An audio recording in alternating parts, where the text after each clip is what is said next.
کہ اتنی بڑی قربانی کس لیے دی تھی؟ یزید دین میں تبدیلیاں کرنا چاہتا تھا، شراب کو حلال کرنا چاہتا تھا، زنا کو حلال کرنا چاہتا تھا، جمعے کو حلال کرنا چاہتا تھا، ہر قسم کی بدماشی کو دین میں شامل کرنا چاہتا تھا۔ یزید زانی تھا اور کوئی ایسا قبیلہ ہوا نہیں ہے جو اس نے نہ کیا۔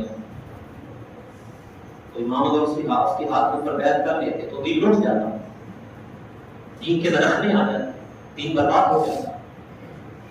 اگر کوئی شخص آج شراب کا عادی ہے، کوئی شخص بدکاری کرتا ہے، اگر کوئی شخص آج ناچ گانے کی محفل شادیوں میں سجاتا ہے، اور اگر کوئی شخص کوئی ایسا کام کرتا ہے جو یزید کرتا تھا، تو یہ میں ہاتھ روک کے کہتا ہوں کبھی بھی اپنے آپ کو حسینی نہ کرے۔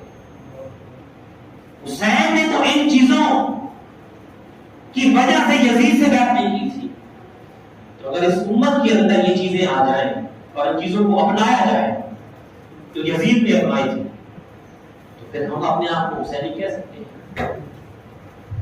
اگر حسین سے محبت کرنی ہے تو حسین کے کردار پہ چلنا ہے۔ اگر چل سکتے ہیں تو پھر اپنے آپ کو حسینی کہا، اگر نہیں چل سکتے تو پھر حسینی نہ کہا، کیونکہ حسین نے قربانی دی ہے دین کے لیے۔